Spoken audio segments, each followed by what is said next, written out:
Hello, is it me you're looking for? No. This is the BRONX Project Podcast. I'm your host, Miraz. And I'm your host, Earl Grey, and Steven just tried to sing some I tried to serenade. Lionel Richie. I can see it in your eyes. I can see it in your smile. You're all I ever wanted. And my eyes are open wide. You know, I actually don't know the lyrics. That's it. That's all we can sing. We're gonna get sued. Dude, YouTube is gonna be like, oh. Monetization. Demonetization. Lionel Richie claimed. Like, god damn it, we didn't even have the beat on. Today's July. I was gonna say September. I don't know what. Damn. I'm 2 a little. months, bro. I'm getting a little ahead of myself. Seriously. Damn. Today is July 22nd, but you're hearing this July 25th. I'm like, shit, it's already fall? It feels like it. Today it feels like it. Whatever. I don't care. For those of you who live in New York, it's been a rainy day. It's been a really wet day. Hey. Wink, wink. Wet day, wet Sunday. You already know what you want to do on a wet Sunday. Stay home. Worship the Lord. Yeah? It's Sunday. Oh, okay. It's the Lord's Day. You're right. It's the Lord's Day. You sound like a southern pastor. Yeah, it's the Lord's Day. It's the Lord's Day. I say it's the Lord's Day. I do declare that your sins will be washed away. Can I get a hallelujah? Hallelujah. Oh, it's going to be fun compressing all of this audio. Anyway, this week's beer of the week is Lagunitas. Little something. Yeah, Lagunitas. Or Lagunitas if you're from Brooklyn. Little something. Yeah, it's literally called Little Something.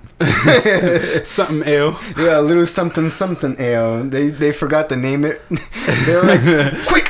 What's the name? It's a little something. It's something. It's something. It's little something. Yeah, whatever. Little what something. What kind of ale is it? It's a something. It's something. That's literally how they came up with the name. I'm convinced right away. And this is the shit you guys buy? Really? I know this beer is popular in Brooklyn areas or like Long Island-ish. Hipster areas. Yeah. And Thalia. Yes, hipster areas and your girlfriend areas. She would love this beer. She'd be like, oh my god, this is the best beer I've ever drank. I can taste all the hops. Yeah, it's all hops. That's why. All hops, nothing. They just put like weed. That's what they did. Yeah, I mean, honestly, when Josh opened it, he smelled it. He's like, oh, you're going to hate this one. Yeah. I was like, oh, Maris, you're going to hate this. And I had it with a sinister smile because I knew that he would. And I sipped it. And then I hated it. He came in here saying that, ooh, it's growing on me. I'm like, no, it's not. No, honestly, we're gonna berate this beer. We're going to berate it. For those of you who don't know, we have our beer rating system. Yep. Not our beer rating system. And the first tier is obviously the broken bottle beer. What's a broken bottle beer, listener? It's an ain't shit beer. Yeah. It's the teethy blowjob of beers. Yeah, it's the I stepped on glass beer. It's the fine, I'll jerk you off real quick, just stop bothering me about it beer. It's the Kia Sorrento of beers. Ooh, like what year? Like fucking 1999. Yeah, you don't want that shit. Yeah.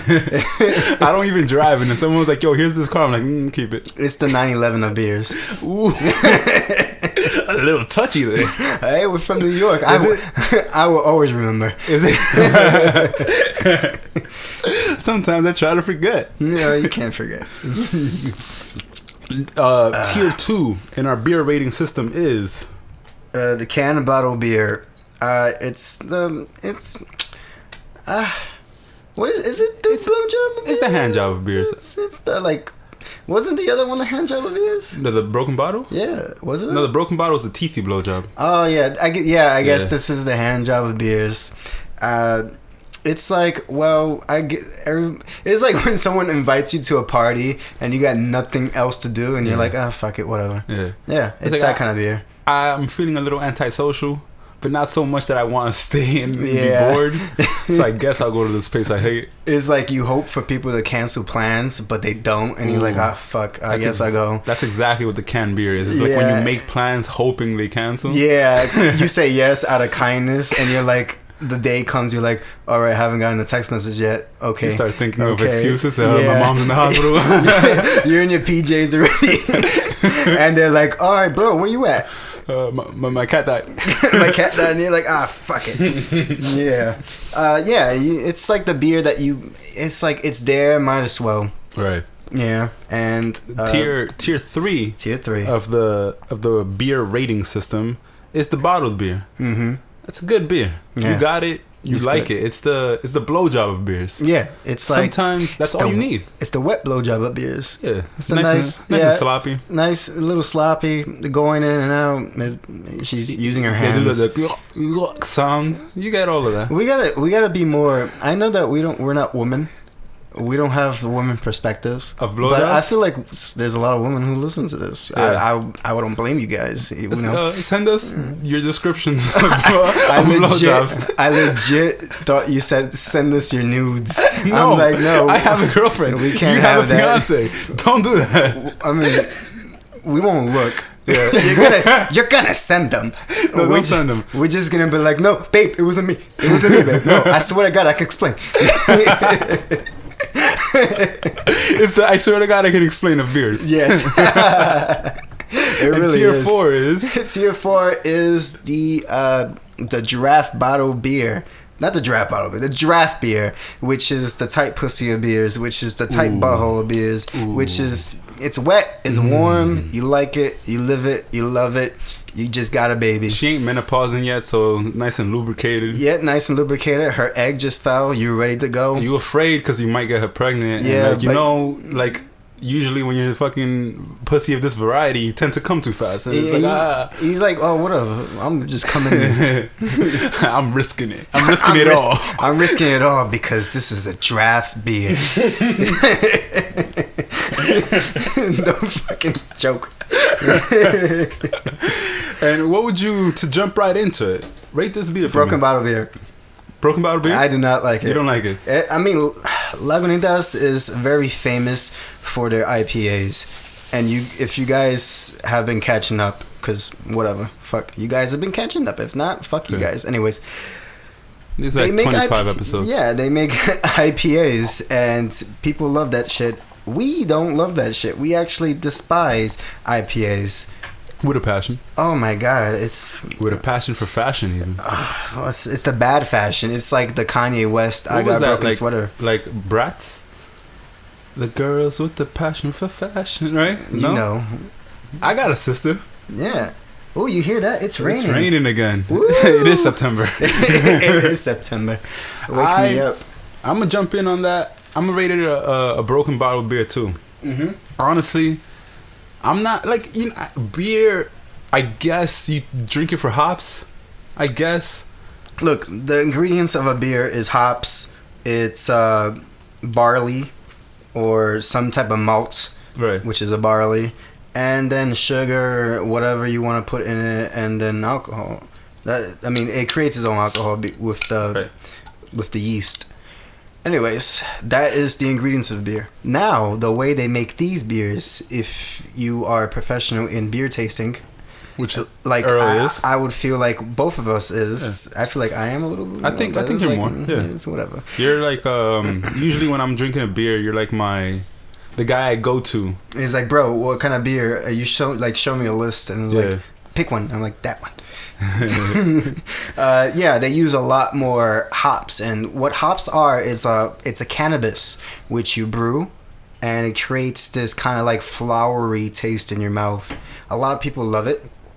A lot of people that's how beer is made. You're always gonna have that little bit of flowery taste in it, but these beers are made especially with a special kinds of hops. Yeah, hops, and that is the hop speaking right there. I don't like the hops. Yeah, I like hops, but this is too much hop for me. I drink beer for a refreshing. Yeah, you know. I like that, or like the smooth flavor of it. I like flavor of my beer. This too much flavor. It stays in your mouth. You know what I mean? It's like It's almost like drinking a Malta. Like you like it at first, but then like it just stays there a little bit. You wish you like brush your teeth, and then it doesn't go away. You need to sniff some coffee to get the taste out of your mouth. Yeah, and then the coffee's in your mouth. I think this is. I was actually excited when I drank this beer, not because I liked it, but because we get to berate it. I feel like we've enjoyed the beers we've had so far. It's because we've been really picky lately. Like, we've been picking beers we would like. Yeah. We literally go to whatever store we go, and we try to find whatever beer, and we read in descriptions, like if it's a wheat ale, or if it's like a smooth lager, or if it's a pale lager. We're like, ooh, we'll pick those. But usually, this one was a mystery. Yeah. Because it just says something ale. Like, what fucking no. Yeah. I don't know what it is. I think we should jump back into that, honestly. I think we should be more random in our selection. Mm-hmm. Just because we don't have to like every beer. We don't, and we don't. And we don't. And we don't. We don't like every beer. That's why we've been picking up good beers. Because, you know, it's $10 to $14. Speaking of, like, you know, I feel like for good beers is like when like today, Talia and I went out to Smorgasburg, and for those of you who don't know, Smorgasburg is a food festival hosted in Williamsburg and Prospect Park. Is it Prospect Park? It's in Brooklyn, yeah, Prospect Park. Man, right there. Amazing, but you know, you go there, they have their beer menu. I saw Allagash White. Of course, I'm there. I'm paying for. I mean, we're paying for this as well, but when you go out, you're looking for a beer you like. You know? Of course, you're paying for it. Yeah, and I think for the podcast, it needs to be a little bit more random. Yeah. I would agree with that. Actually, I mean, I picked this beer out because it's random. It was random. I saw it and I'm like, yeah, we're gonna drink this. I don't know if it's gonna be good or not, but we're gonna try it out anyway. And I do like that. We did that a lot in the last podcast. The last season I'm talking about, where we just randomized our beer selection. We picked beers that we liked, obviously, but we also picked beers that we didn't know what would taste like. A lot of the Fat Tires, the Blue Points, we can go back and go into our archive of podcasts and listen to You can go back too and give us the downloads. Yeah, you can listen to our shitty quality. We've upgraded a lot. We've upgraded a lot. Yeah, but they know that. Fuck out. They're listening. Yeah, they're listening right now. But yeah, this beer we don't like. And talking about Smorgasburg. And also IPAs and beers that taste like this. They are very popular over there. Yeah. Yeah, I felt like I was walking around and there were a lot of people drinking either IPAs, and you could tell by the color of it, and just by the douchey look on their face. And they're talking about, I don't know what other people wouldn't live in a city for. Like, it's so diverse and shit like that. Fucking and wine. Yeah, well, that's fucking weird. And guess what my lovely girlfriend was drinking? Wine. It's so weird to drink wine outdoors in the light. Such a fucking hipster, dude. It's so weird. Like, I guess if you're into that, awesome, whatever, you're into that. It's just so weird for me. Wine for me is like something I get in dinner time. Yeah. I'm on a table indoors and I'm like sad or happy. No, Talia's like, it's Tuesday, beers, and I want something to drink. Wine's not refreshing to me. Wine is not refreshing. Wine is bitter or sweet. No, but she's turning me around. I get it, dude. I get it. I'm becoming a wine hoe. What are you getting about wine in the morning, though? No, I mean, we've never had wine in the morning. I mean, in the afternoon. We've outdoors. had wine in the afternoon. We've had wine at night. But like, honestly, she's fucking turning me around. She's turning me into a hipster. God damn it. Yeah, it's over. I like wine a lot. I can suggest a bunch of wines to you guys. I've been experimenting with wines as well as beers. She has some rosé. But I do not drink wine like outdoors. I think that's so weird. No, it was nice because like the last time I drank wine in a non-home event or like a non-restaurant event, right? I went to see Phantom of the Opera. That sounds like some shit you would drink wine. You can't drink beer at Phantom of the Opera. Yeah, and they were like, "Oh, we serve wine." And I'm like, "Yeah, I'm gonna get some wine." And I drank wine and enjoyed the entire show. But it was nice because they're like, so we're walking. We went to the Prospect Park one. We're walking around. Mind you, it's very Caucasian. very Caucasian. So we're walking around as a bunch of white people. Yeah. I mean, yeah. Drinking and majority. and eating. And honestly, it was really nice. I felt like drinking wine there, it made sense in a weird way. I wish you would have came. I think you would have enjoyed it. I would have enjoyed it. Yeah. Things came up. You're like... Shit happens. Like, I don't think you're a hipster anymore, but you have hipster attributes. I have a lot of hipster. I'm very artsy. And I would say that I'm not hipster, but I'm super artsy. You're hipster adjacent. Yeah, I would say that I was very hipster back in my days. Back in my heyday. Yeah, back in my heydays. I would like jump at the chance to go to Brooklyn and stuff. Now I just like, whatever. Why not the Bronx? You remember how obsessed you were with Astoria once upon a time? Yeah, I love the story. I mean, I fucking worked there. Yeah. I work there. I literally work in Astoria. How does it feel? By the way, it's a new job now. Yeah, I have a new job. I've upgraded in my situation from just podcast producing and stuff. Now, full-time tech again. But I feel proud of myself because I worked really hard to get this job. I think you did. I worked very hard, endless days to get this job. Stressful nights. Oh my god, it's terrible nights. You don't want to know what I was going through, but it was bad. It was bad. Like looking for jobs is a job of itself. Yeah, I'm not gonna lie to you. Like staying up all night for like 5, 6, 7 hours, and constantly looking for the job that fits and just applying to everything when you're desperate. And I think being jobless, being unemployed, is probably more stressful than being, because I know everyone when they have a job is like, oh, I fucking hate this job. Yeah. Yeah. But like you hate it up until payday, and then payday is like, oh. It really is like that, bro. I remember working in the kitchen as a chef a bunch of like years ago, and I used to hate it. I remember working in my first job in like whatever that hospital is. Cough, cough. Yeah. I hated it so much, but when payday come, I was like, I'm alright. Yeah. It really is that. But when I like went into tech, when I started becoming working in IT, I liked it a lot.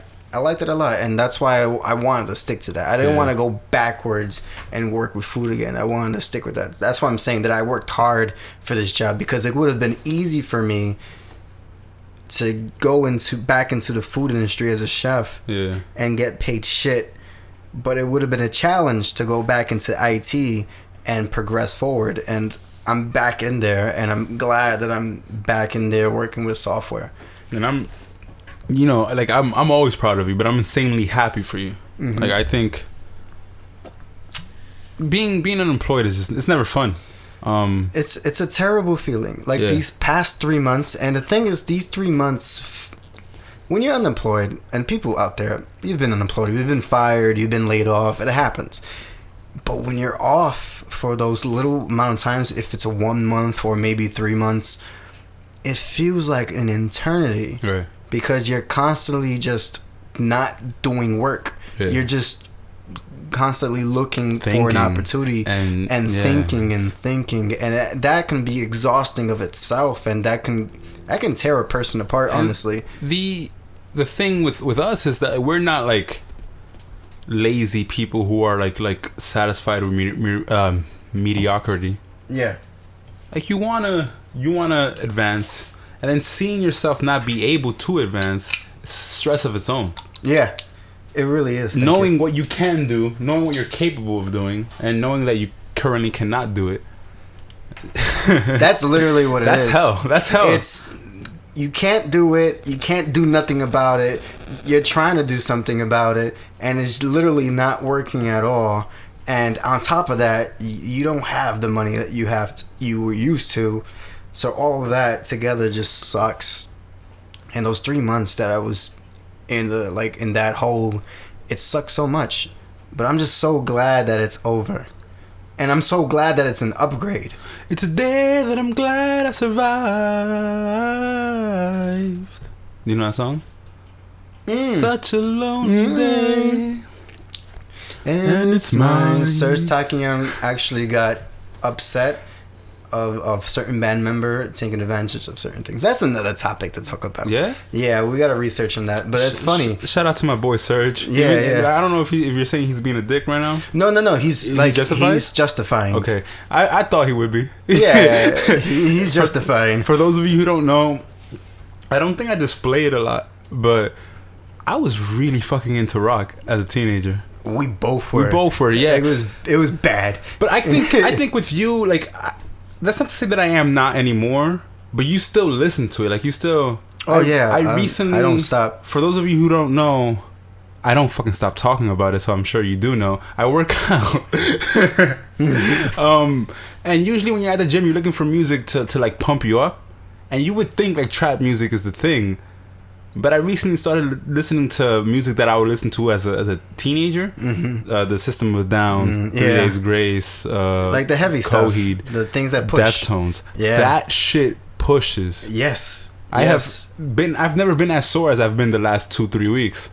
Dude, that's why I told you. Like sometimes I just plug in. I go to Spotify, I look for the Deftones playlist. I even made my own. I made a bunch of alternative metal playlists, rock, heavy metal, and I just listen to that constantly, and I'm lifting harder than I ever did. My cock is much bigger than yours. Anyway, Serge Tankian is from the band The System of a Down. That's one of their songs. I swear. I didn't make that up. No, he really did not make that up. But yeah, going back to reflections and new jobs and shit like that, I'm happy. I'm in a happy place. Yeah. I'll be a lot happier when I get paid. This week? Right? Yeah. It's the week coming up, right. Definitely. I mean, actually, no, this week that people are listening to. Yeah. That when that happens, all my problems are gonna go away, and I'm gonna feel mad good. We said it before. Isaiah said it. When I pay my bills, I'm good. I'm coming over. And that's all it's about. That's all it's about. And you're gonna be able to pay your bills. That legit is it. Like people don't understand that. Or people do understand people that. People who pay bills understand that the relief, the calm that comes over you after you pay your bills. When I pay my bills, I'm good. I can do anything I want. Because when I pay my bills, I'm like, and I look at my bank account, I'm like, alright, I'm good.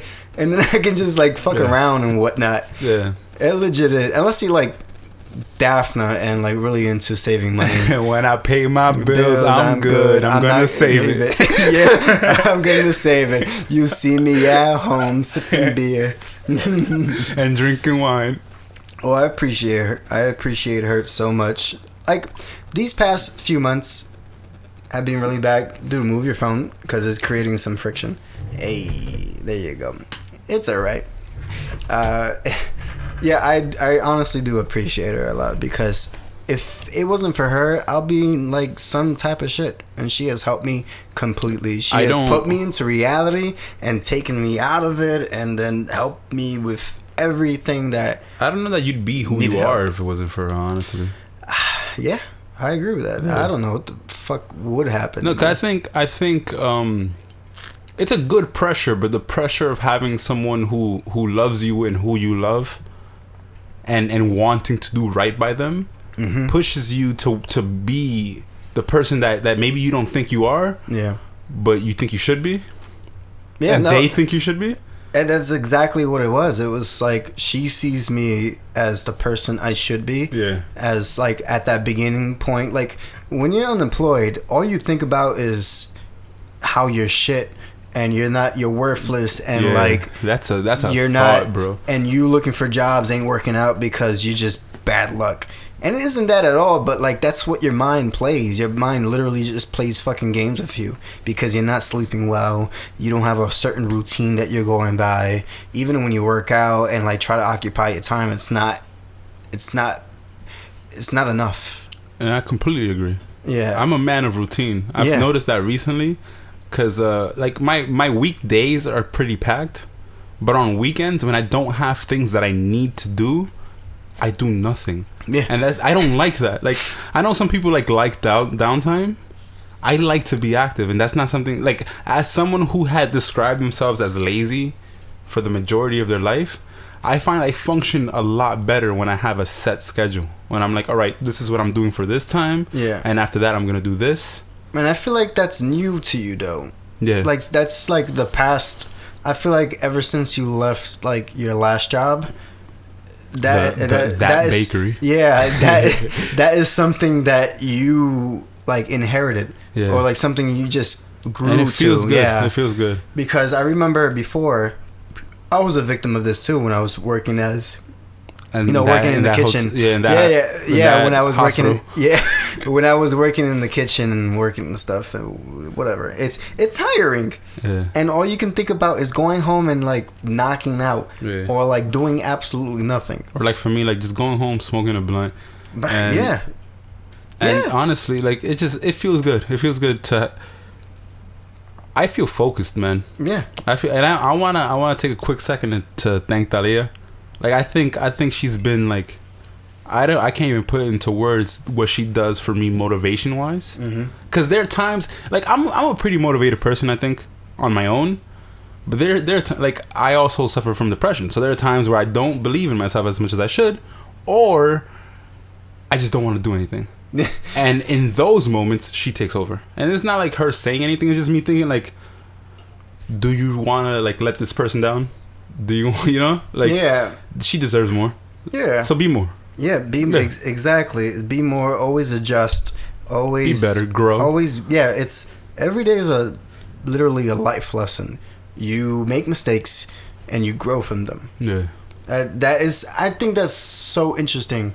Being a human being. I think that's like one of the best things about being a human being. Like people say that people are shit, but people have this like intellectual like ability to like make stupid fucking mistakes and never do them again. Yeah. Like I mean, no, but like no, there's a lot of people. No, people have the ability to make mistakes and then keep making them. Yeah. But, no, I agree with you. There's not a lot of people out there, but like morally, like people who are like good with themselves, they know. Like, oh shit, I made this mistake. I'm gonna try better, and you have the ability to do better and not make that mistake anymore. It all comes down to like how much do you want the thing you want? Yeah, and who you are, and who you are. Yeah, and everyone falls. Everyone falls short. Yeah. I have. Mm-hmm. You have. Yeah, of course. We human beings. We're people. I think. This is gonna be a relationship heavy one, because Earl's very appreciative of his fiance. Yeah, and I am also like it's a newer relationship, especially when stacked against your 7-year behemoth. Yeah, you should never compare. No, and I don't compare, and I don't never compare. Do that. Never do that. I don't. I aspire. I tell you that much. That's good. It's but I don't compare. You want something to aspire to, never to compare to, because every relationship is different, and I tell that to everybody, even Daphne. I've never been in a relationship that's the same. Yeah, and I've been into. I've had. I won't say many failed relationships. I've had a fair share of failed relationships, and none has been the same. This one's. It's different because like we argue and shit. But even our arguments are different than I've ever had in a relationship. Like we'll argue and then like 50 seconds later we're like chilling. Yeah, no, that's the thing about relationships. You're gonna argue. Yeah. You're gonna argue. That's life. It's gonna be bad or it's gonna be small. It's gonna be something about. It's gonna be some little shit or it's gonna be some big shit. Yeah. Anyways, if you guys have the ability to talk about those things and then like come to a conclusion where it helps both parties, that's great. And that's how I work with my relationship. Like we don't leave anything untouched. We talk about everything. We try to fix every little thing ever, and we don't have like arguments and then let it go on for the next days and next days and next days. We fix it right there and then go on with our lives, and then know that won't bother us anymore. That's actually what Taliana, we're working on that, because she and I handle stress differently. Yeah. That's different people. Yeah, because we're different people. We're very similar, but we're also very different. Yeah. I'm confrontational in the sense that like if we have a problem, we address it. Yeah. Now. And I would say she's like tends to run a little from like her feelings, I guess. Yeah, but I understand that part too, because a lot of I people don't want to confront it right at the moment. They're like reacting. It's more a reaction first, and then once you start to calm down, then you're like, you all start right, I'm ready to tackle it. Exactly. And that's actually basically word for word how she describes it. And yeah, because Daphne's the same. Daphne is, I gotta calm down and then we'll talk. We're gonna chill, and I'm not gonna force you to understand my point. I'm gonna let you come to this like understanding, because right now I understand you're like really like crazy. Like, I wouldn't even say crazy. I'm not gonna say crazy. Don't say crazy. I didn't say crazy. I didn't. No, it's like no, it's more of a, you know, it's like you're reacting to emotions first, and then when you're calming down, you're open for conversation. And I definitely understand that. That's something that takes a while to grasp, though. Like, you're not gonna get it right away. Right away, you're gonna be like, "Oh shit," and then try to fix it right there by saying sorry and just some shit like that. It don't work that way. It don't. Those are growing pains. Growing pains happen every day. That's a great, like I said, that's a good thing. That's a beautiful thing about being a human being. I think you learn to lend credence to your point. That's a SAT word for you motherfuckers. Every argument that Talia and I have had has like brought us closer together, I think. Yeah. That's how it's supposed to be. Yeah. Because you learn something from your partner when you argue. Yes. You know? You learn what they're vulnerable to. You learn what they're receptive to. Exactly. What ticks them off, what turns them on. Turns them off. What turns them off completely.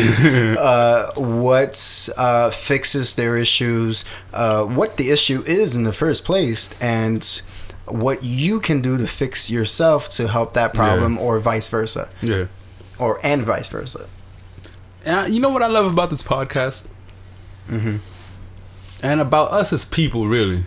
This is just some self-masturbation here. Go ahead. We're two guys here talking about like committed relationships.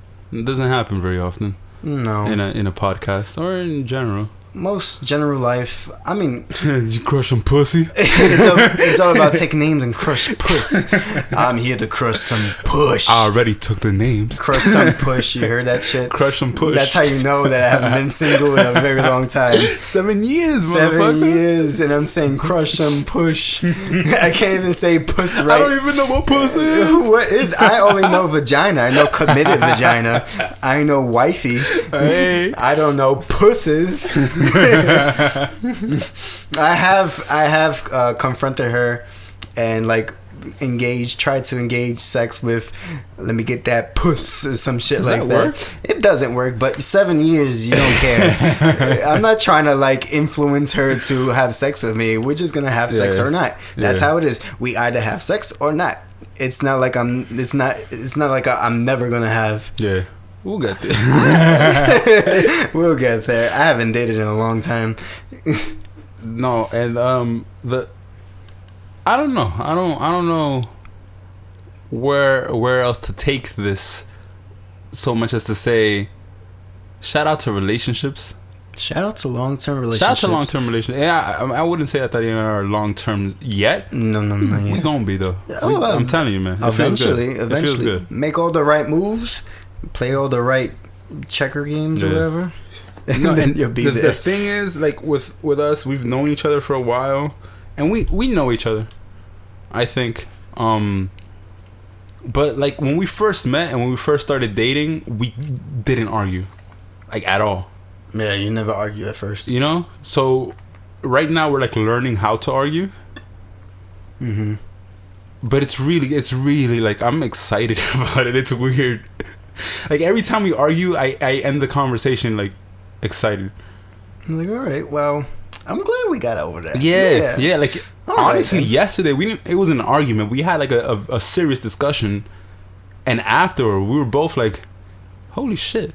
This is good. I like this. I can't wait to see you tomorrow. My arguments usually end with like a happy ending, and like it hasn't always been like that. Like the first time we argued has been bad, where it would last a while.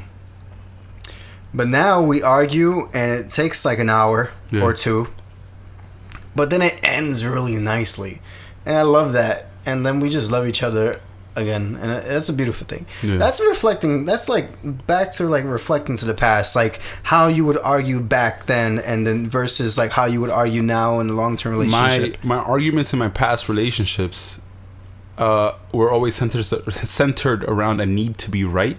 Yeah, same. You know, like I was like, no, we're gonna keep arguing until you agree with me. It really is selfish, but like I agree with that completely, because my past relationship, which was like years ago, 7 years ago. Before 7 years, it was really, I mean, I was in a bad place at the time, a very bad place. And also you were 7 years younger, which and for those of you who don't know, he's not 26 yet, so that makes him a teenager. In a few weeks I'll be 26, so shout out to that. Are you excited? I don't give a fuck. Yeah, that's what I told Aaliyah. Like 26 is the first time I aged up, and it felt weird. I don't feel weird. I just don't care. 26. All I care about is doing something on my birthday, and that's it. Yeah. Like even my birthday lands on a Saturday, so I'm very fortunate. Yeah, I'm very fortunate for that to happen. All I care about is just doing something, even if it's movie and a dinner. Yeah. That's all I care about. I don't give a shit. I'm gonna be boring and have a movie and a dinner and then go home. But to talk about reflecting, or talk about growth. Yeah, you definitely handle things differently. Of course. I think it's more so when you find someone that you don't care about being right with. You know? Yeah. Like with Talia, we argue, and I don't necessarily care. I always care about articulating how I feel, but it isn't necessarily about me being right. It's about like this is my thought process. This is why I acted the way I did, and if I'm wrong at the end, I will admit that I'm wrong. Like I'll tell you why I did what I did. You tell me why you did what you did, and if I'm wrong, I'm wrong. Yeah, and that I've never approached arguments like that. That feels fantastic. It does. I mean, back in the days, I was very angry, very angsty. Samesies. Yeah. And I would always approach arguments in like, why the fuck would you do that? That's stupid. That's dumb. And that's really serious, like, to think about that. And I feel like it's mostly because of my surroundings. I was surrounded by a lot of negativity back where I used to live with my father and grandparents and stuff. Shout out to Rich, though. Yeah, I love him. He's my father. We've been through a lot, and I'm actually glad that we've been through a lot. A lot of what we've been through as a father-son relationship has made me grow into the man I am today. No lie, no one likes adversity, but you grow through it. You really do. Yes. Like, you don't grow in comfortable spaces. No, you do not. You do not. Donuts. You do not, though. Donut. I'm thinking about breakfast. But yeah, you don't grow when shit is comfortable, ever. No, you don't. And I like to tell people that all the time. Like, life was not fucking easy, but I'm glad it wasn't easy, because that shit made me a better person. And I'm glad that I went through those struggles, those growing pains, because that's life. You learn, and you makes you a stronger person, and you fucking become the best person at the end. And it's a great thing. But yeah, it was bad. A bad past, handled things really aggressively, really disgusting. I realize why my last relationship ended in a certain way. I don't understand, and I do understand. It's confusing. It's always going to be confusing. It's always going to be complicated, and I do not give a shit. Because I've been in a 7-year great relationship, and that's all that matters to me now. That's the beauty of it. Yeah, it's weird how that happens, right? Like where you can be in a situation, because I won't, like, obviously I was there when the breakup happened. Yeah, and you were tight, my nigga. Like Hell you were yeah, I you were was about tight. to slam your phone. I had to convince you to not slam your phone. Yeah, because we had just gotten out the gym. Yeah, no, I was mad. I was walking down Fordham Road trying to like kill somebody. Yeah, I was really pissed. I mean, I had all rights to be pissed. and little did you know that moment led to like the greatest thing to happen to you. Like, and that's crazy how that works. Yeah, like a month or so later, things started to spark. And then, even with your most recent job leading to your current job, you had a recent job, which wasn't a bad job. It was a good job. It was a very good job, I would say. No, I was very happy at that job. I'm not gonna lie to you. I was very happy. You lost it, and you were miserable. I lost it. I was miserable, and I regretted everything. But then, bam. And now you're in an upgraded position. I'm a very upgraded position, better than what I was last time. And I remember when it happened, I went to pick up my last check. And then a coworker of mine came outside and she told me, she said this, I heard about what happened to you. I'm not going to say I'm sorry, because I believe that things happen for a reason. And I believe that you are a good person and you had to do what you had to do. And great things are going to happen. I'm not going to say I'm sorry, because I shouldn't, and you shouldn't be sorry either. Just work hard. And I was like, no, I'm going to take that to heart. And I really did. I worked hard. I worked very hard, and I got to where I am now. And I fucking working like queens and shit. Honestly, I think I agree with that. This person maybe didn't know you that much. I mean, but I think you're one of the kindest people I've ever known.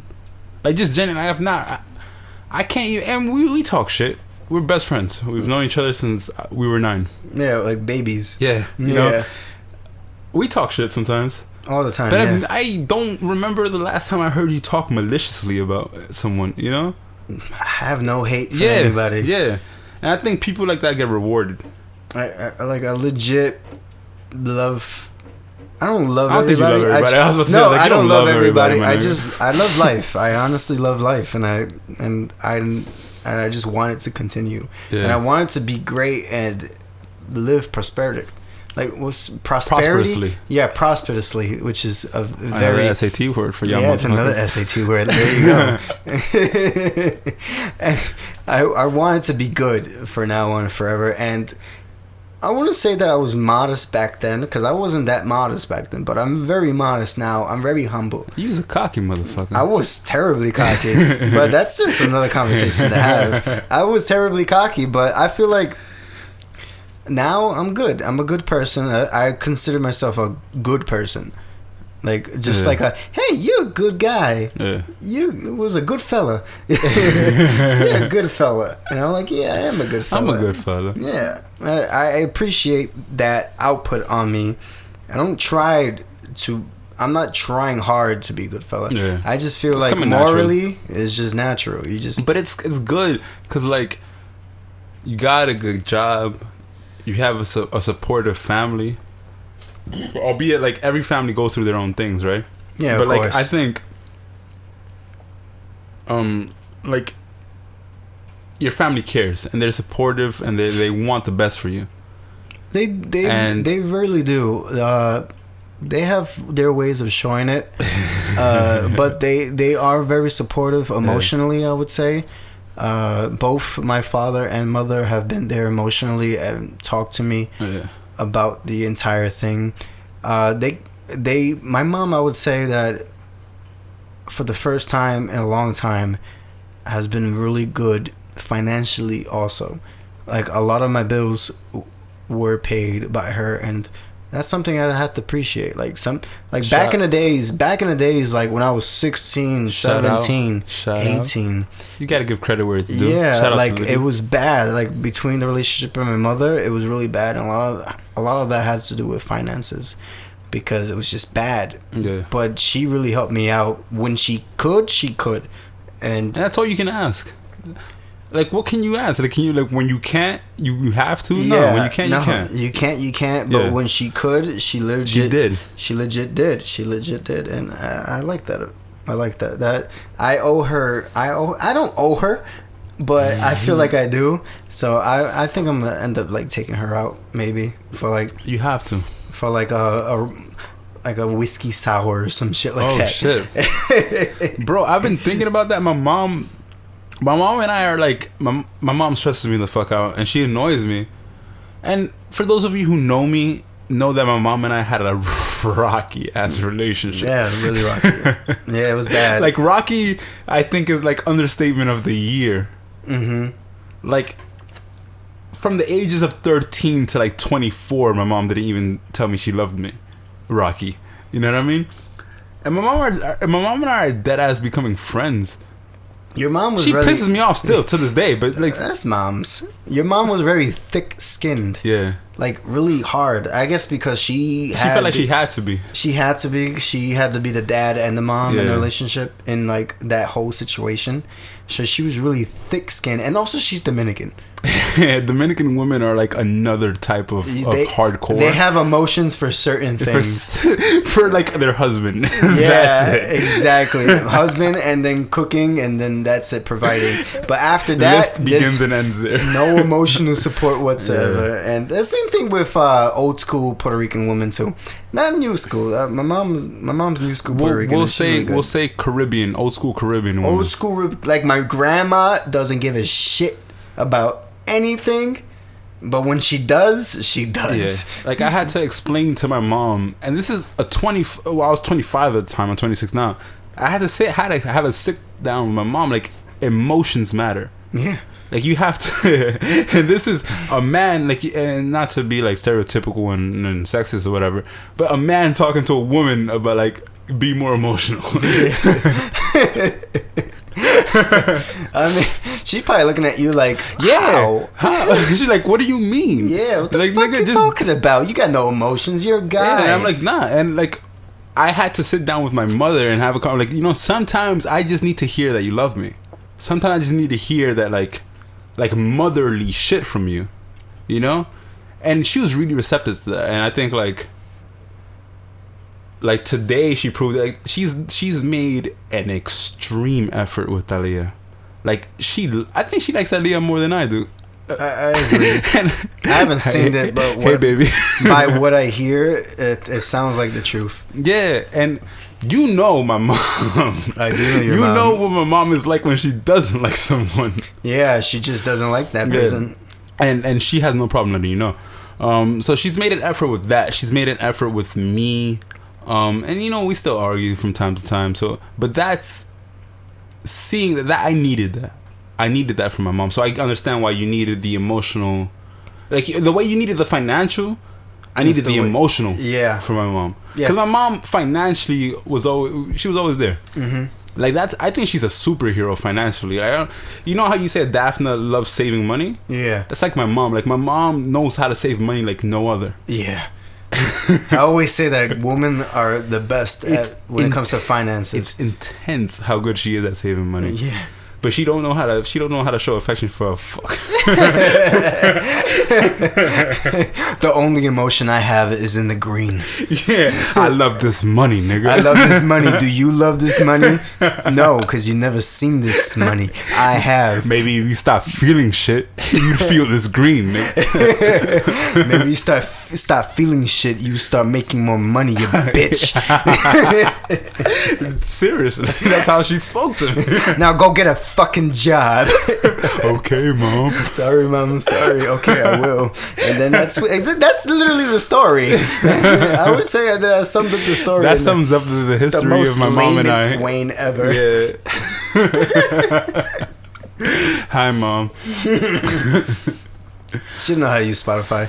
She doesn't understand. She still doesn't quite grasp what a podcast is. I don't think she knows what a phone is. She's not old at all. My mom's 45, which is young for a mom. That's my mom's age. My mom's 46. So we're Hispanics, so Hispanics like to have kids very early. Yeah, or by mistake. Either or. My mom swears I'm not a mistake, but I'm definitely a mistake. Yeah. Am I?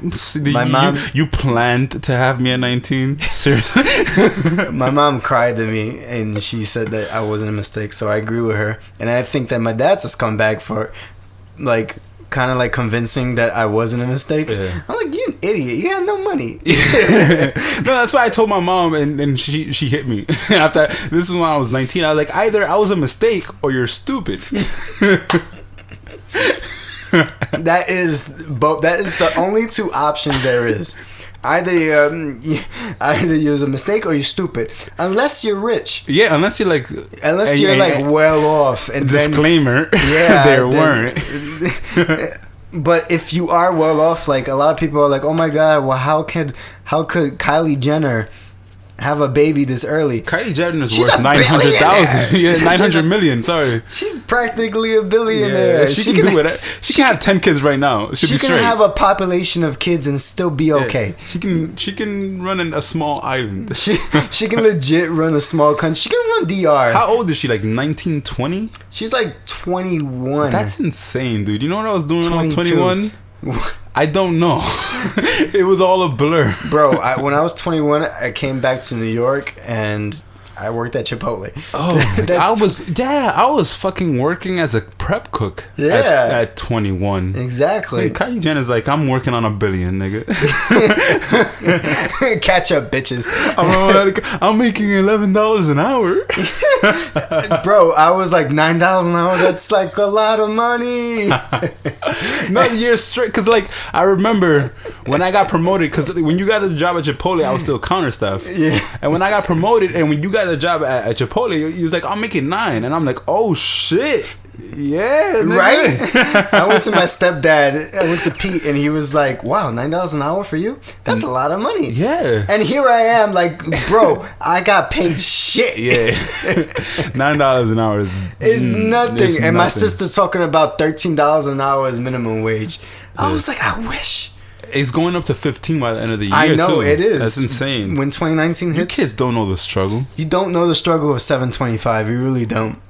That was really the fucking struggle. The 725 struggle. You know what's the struggle? What? Tekashi 69 getting slapped in the face.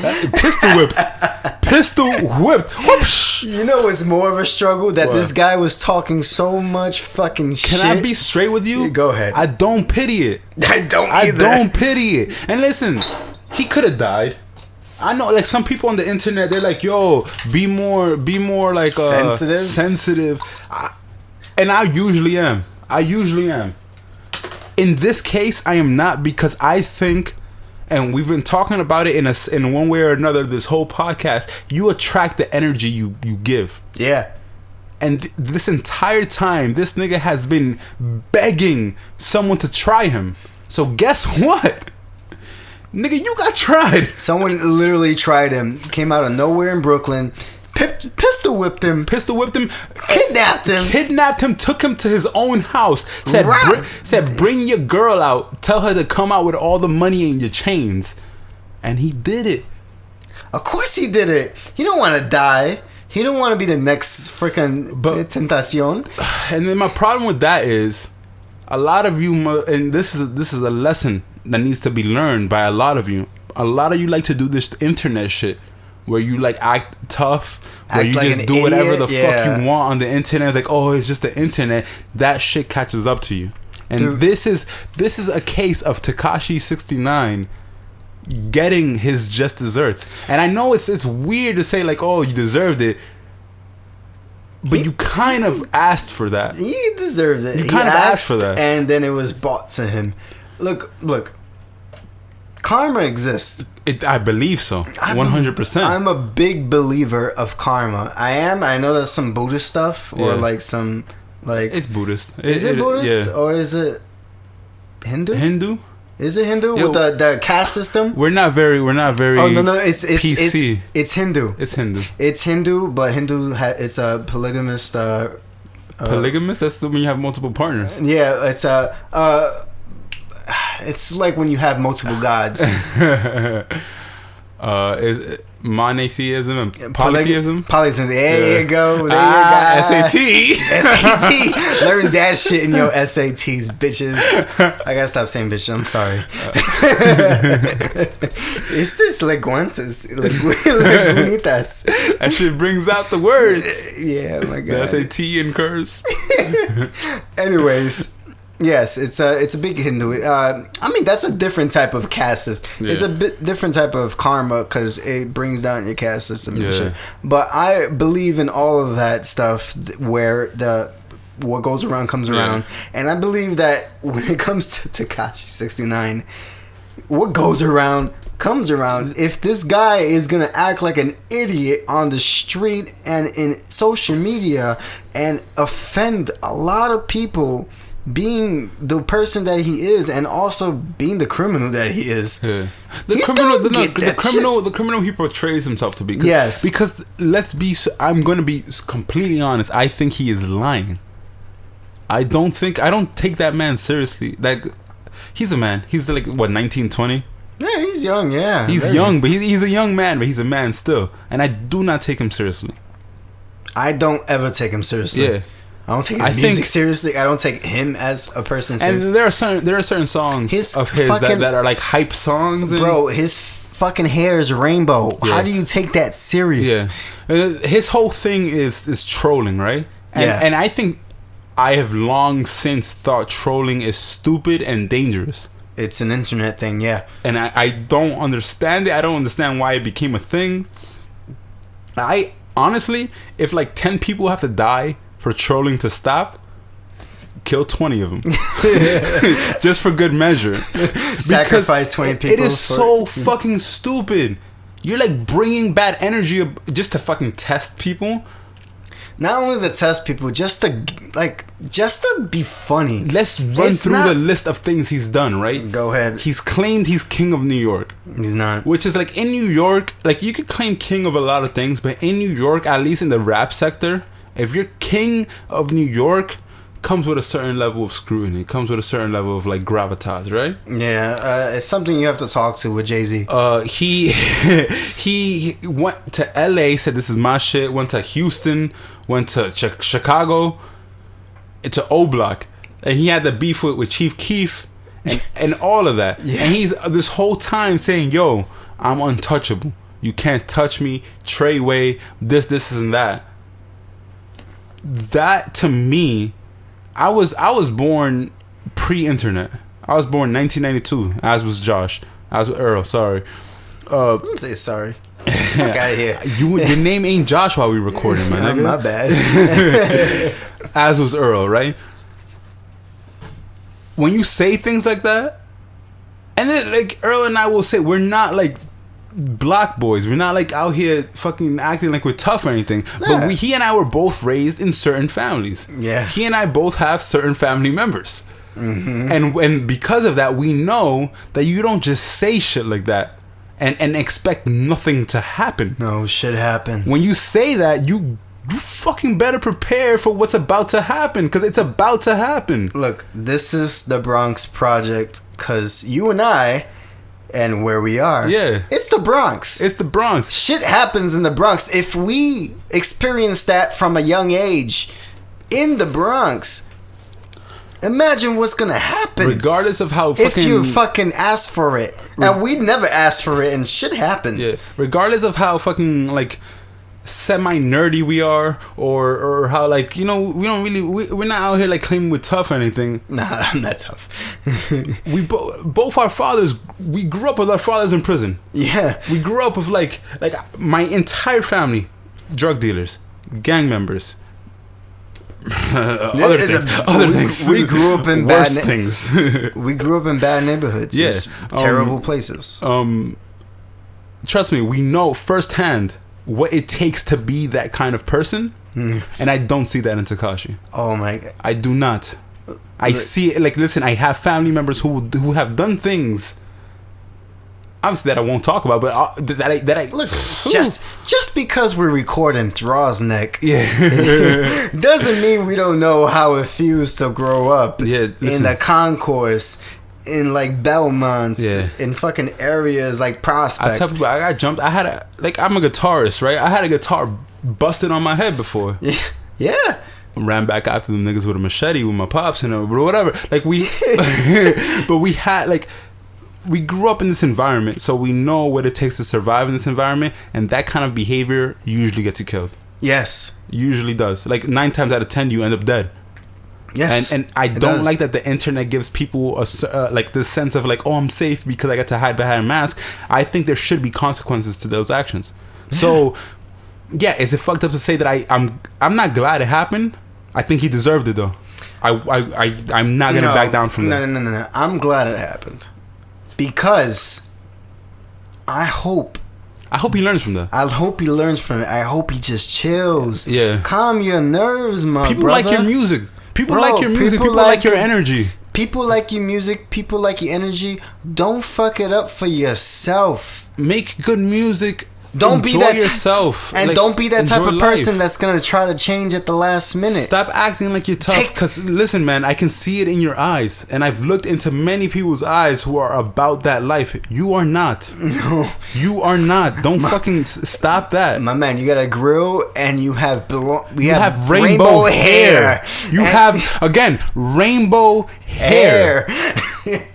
My man, motherfucking rainbow hair.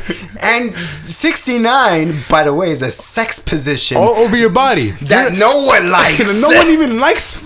And you talking about you getting fucked all over your body. No one likes 69 because it's unfair. It's an unfair sex position because you're eating her out. And she's too distracted to suck your dick. She's trying to suck your dick, but she's distracted. She's distracted by how good your cunnilingus is. It's not a good sex position, and you are that not good sex position. You should have named yourself Tekashi Doggy Style. That everybody likes Doggy Style. You fucking idiot. Nah, but to Tekashi Doggy Style, I will say this. Tekashi Doggy Style is his new name. Tekashi Missionary. Which underrated position. Underrated, but very safe. Yeah, very. Honestly, I love Missionary. Top two next to. I mean, Missionary, then Doggy Style. Yeah. That's it. Yeah. Because I like Doggy Style. I love it. For the force of it. I love it because grab the hair, the dang, dang, and also the visual effects. Yeah, like graphics exist, bro. Shout out to graphic arrays. Fucking NVIDIA graphics card right in front of your face. That's a tech joke. Yeah, that's an IT joke for all of you. The GUI. This G fucking graphics card. Let me put you in that GUI position, baby. G-Sync in this bitch. Ooh. Yes, we know. No, but please, Tekashi. You probably won't listen to this. If you do, chill. I don't like. I know you have a lot of like. There's like he has this thing where he might. I wasn't there. He has this thing where like he had a underage girl in one of his music videos or a performance. It was like a sexual performance, and he was tried as a pedophile. Is that underage girl a famous girl? No, it's not. No, it's just an underage girl. It's just a girl. His claim is that he did not know her age. I understand people lie about their age often. If you are, disgusting. That's disgusting. If you're not, and you got caught up in a bad situation, you don't seem like a bad guy. Other than that one really heinous thing, like that's heinous, like heinous. And if that was an accurate accusation, stop making life harder for yourself for internet clicks. It's not going to end well. It's not worth it. You just saw what happened to XXX. Like that just happened less than a month ago. Yeah. And that very well could have happened to you yesterday. Yeah. It could happen any day. It can happen any day. And please understand, it can still happen to you. Oh yeah, it's because not the energy that you put out, it's still out there. I feel like this, if anything, is the beginning. Yeah, it's the beginning. Because you know what this revealed to people? That you've been talking all this shit about how you can't be touched. You just got touched, and that shows people, holy shit, he can be touched. So guess what might happen now? You're gonna go really. You're gonna have touched. a lot of attempted touches. People are gonna be like, "Oh, he's not God at all." Yeah, you not King of New York, are you? Because guess what? Guess what, bro? Jay-Z never had that. Diddy never had that. Nas never had that. There's a difference. There's a difference. Look, even Achilles back in the Trojan War, bringing you back to the Homer's fucking epic. This is how we get nerdy on y'all. Epic poetry. Talk nerdy to me. He was considered untouchable. I'm almost there. Very fucking cocky. Oh my god. He himself would have won the Trojan War until Paris threw he shot a fucking arrow into his heel. Ooh, harder. Because his mother did not dip his heel. His entire body was dipped into water that was supposed to make him immortal. But his heel, he was touchable. Yeah. Even though everyone thought he was untouchable, even himself thought he was untouchable. It took one opportunity, which Paris took, to fucking kill him. And guess what, bro? It was his heel. Guess what, bro? You just got took. You just got took, bro. And it's gonna most likely happen again. I'm gonna tell you, man. Better hide that heel. Hide that heel. You better wear fucking high high top Nikes. You better wear those fucking high top Nikes, bro. Bro, listen.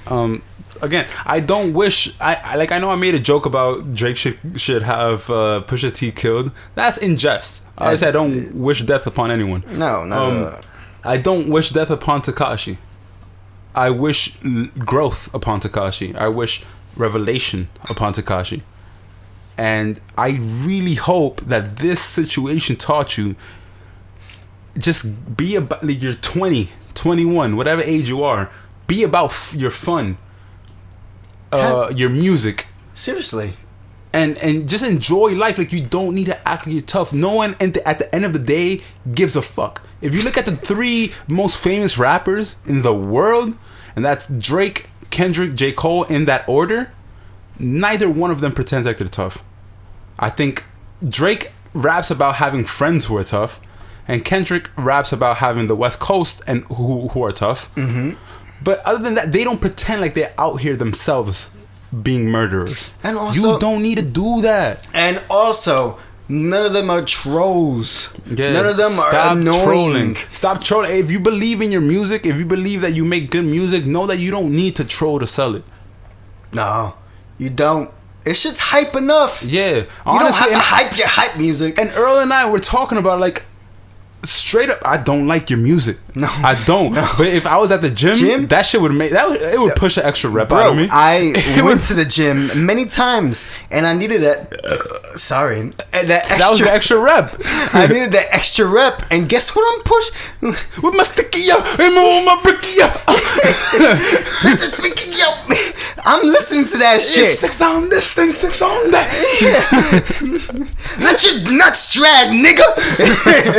I'm listening to that shit, to that extra push. I don't like you. I don't like your music. But you don't need to be an asshole. You don't need to be that person. You don't need to be that person. You don't need to be that person to You already have a fan base, and I think your fan base is strong, dude. I was at my little brother's birthday. Shout out to Manny. I love you. He just turned 18, and he's blowing out his candle. And this nigga's like, Treyway, motherfucker. I swear. Like, and this is a 17, well, he just turned 18-year-old. Like, people love your music. You don't need to be that guy. You don't need to be that guy. You don't need to be that guy. You don't need to be an asshole, douchebag, anything. Anything like that. Just fucking concentrate on your music. Don't attract too much attention in the negative way. Try to find a positive way.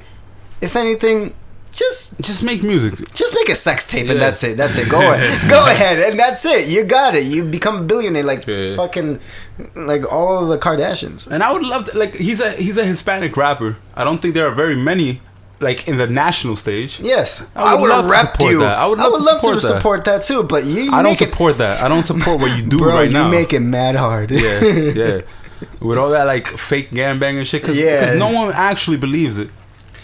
I don't believe it. All you're doing is bringing bad energy on yourself. You're bringing bad energy, and you're making bad hairstyles really popular. Fucking rainbow hair, bro. Rainbow hair, man. Rainbow hair, bro. God. Dye that shit back to natural. I don't even know what your hair color is, but do it. I don't know. Well, this is the Bronx Project Podcast. I'm your host, Miraz. And I'm your host, Earl Grey. And we hope Tekashi makes it to next week. We hope so. If not, well, rest in peace. We called it.